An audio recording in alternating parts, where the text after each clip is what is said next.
l'issue de la fusion Banque Populaire Caisse d'Épargne, le deuxième groupe bancaire français BPCE a choisi de diffuser largement au sein de son réseau les meilleures pratiques en matière de gestion des services généraux et de l'environnement de travail. Pas question à la fois d'imposer un niveau d'utilisation du logiciel, ni d'imposer une organisation. Le logiciel sait s'adapter à chaque organisation de l'établissement. C'est aussi ce que l'on souhaite faire au niveau national. Jusqu'à présent, le fonctionnement des logiciels généraux s'appuyait sur du bouche à oreille, sur des bibliothèques vivantes, on appelait ça, sur des gens qui connaissaient tout de A à Z, tout leur bâtiment, tout leur fonctionnement, qui connaissaient tout. Ces gens-là partent maintenant à la retraite, s'en vont, et donc ces bibliothèques vivantes brûlent, si on veut prendre un terme imagé. Donc il est nécessaire d'avoir quelque part ce qu'on appelle le knowledge management, c'est-à-dire d'avoir une récupération de ces connaissances dans un logiciel qui puisse être repris par d'autres et que d'autres puissent le faire vivre. Donc c'est indispensable d'avoir un logiciel comme ça qui va regrouper l'ensemble des données, et puis derrière on va pouvoir s'appuyer sur des procédures, s'appuyer, comme je vous disais, sur des indicateurs que l'on va pouvoir opposer aux indicateurs des fournisseurs qui souvent ont plus de connaissances que nous sur des domaines. La connaissance, s'échappe de l'entreprise pour aller auprès de prestataires, et donc si on n'a aucun moyen de pilotage, on est vraiment à la merci complète de ces prestataires. Donc il faut vraiment, si on veut avoir cette fonction de pilotage, il faut vraiment avoir un outil qui permette de faire ça. Rendez-vous à Lens pour observer la mise en œuvre de ces meilleures pratiques.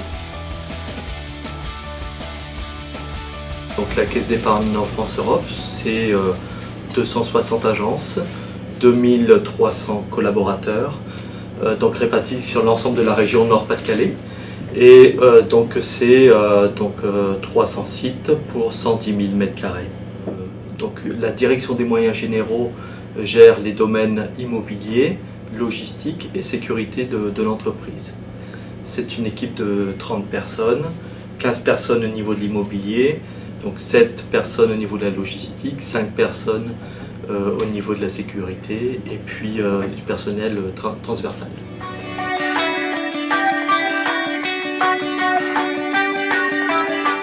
Donc nous, ce que nous voulions, c'est un outil intégré, un outil qui serve à l'ensemble des domaines, que ce soit donc logistique, immobilier, sécurité, mais aussi informatique, téléphonie et automate bancaire. Alors comment a-t-on procédé quand on a démarré le projet?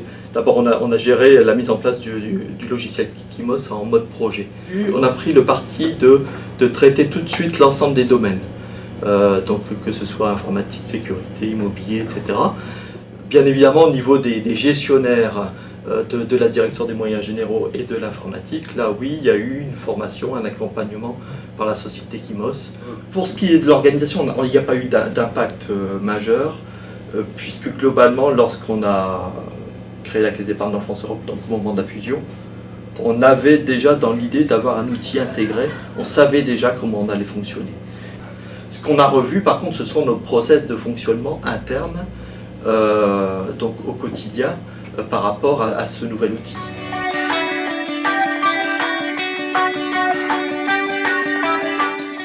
Les enquêtes qualité depuis 2009, depuis 2010, montrent une amélioration du taux de satisfaction dans la gestion des demandes d'intervention, dans la visibilité de l'état d'avancement de leurs demandes. Ça, c'est un gros atout de l'outil Kikimos. Et on a un taux on va dire de satisfaction. Entre les très satisfaits et satisfaits, on atteint les 90%, on est entre 80 et 95% selon les domaines.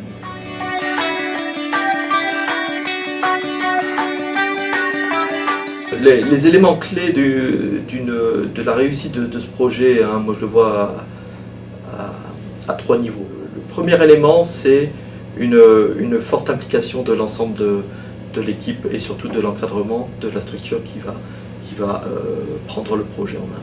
Deuxième élément, c'est une mise en œuvre en mode projet. C'est ce qu'on a fait ici en Caisse d'épargne en France Europe.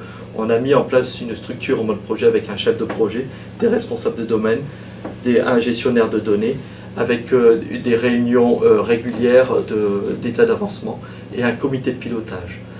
Et troisième clé de succès, on va dire, c'est la réactivité, on va dire de l'éditeur avec la structure centrale qui était notre intermédiaire pour réagir par rapport à nos demandes.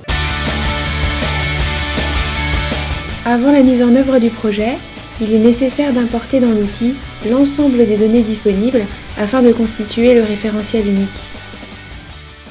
Donc après vérification, on a collecté un grand nombre de données qu'on a pu importer dans l'outil Kymos avant sa mise en production par le biais de tableaux d'import qui nous avaient été procurés par Kymos. Tout s'est très bien passé, on n'a pas eu de mauvais retour des collaborateurs en agence qui ont eu un changement radical d'outils, mais ça a passé comme une lettre à la poste.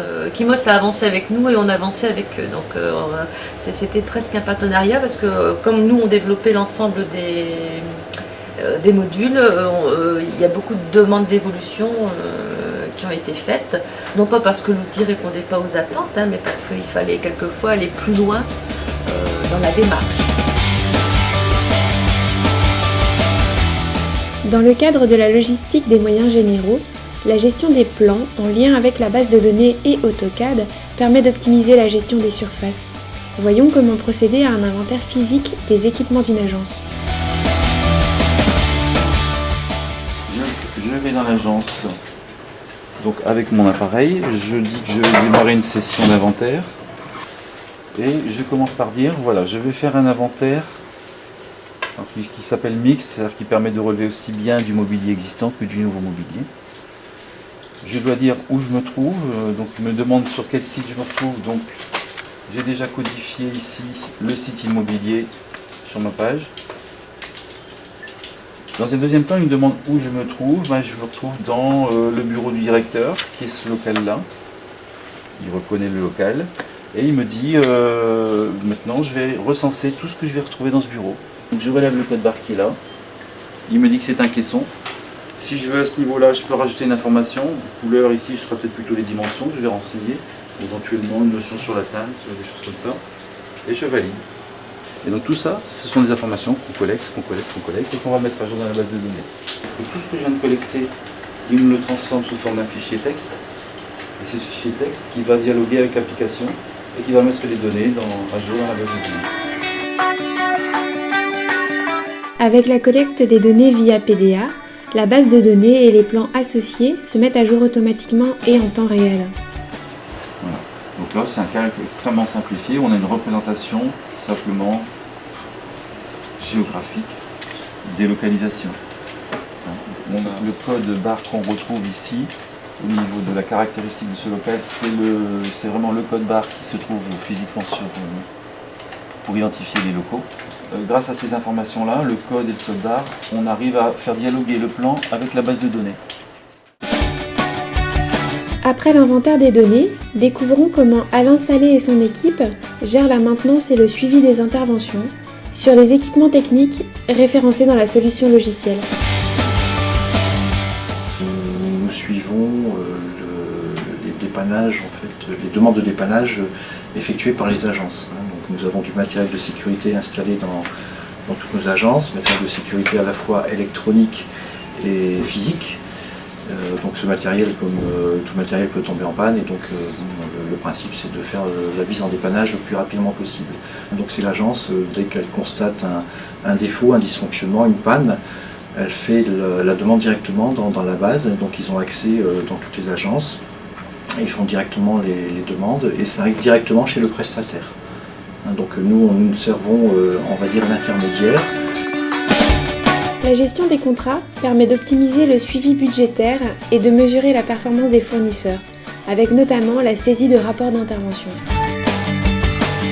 Nous gérons actuellement donc les contrats de nettoyage des locaux et également le contrat de maintenance multitechnique. Concernant donc le traitement de ces demandes d'intervention, elles sont gérées par mes 3 collaborateurs et ils sont chargés d'utiliser donc l'outil SGM pour le traitement des demandes d'intervention.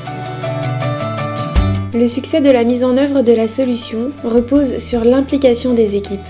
La Caisse d'épargne dispose désormais d'indicateurs fiables et précis pour piloter l'activité et optimiser les coûts.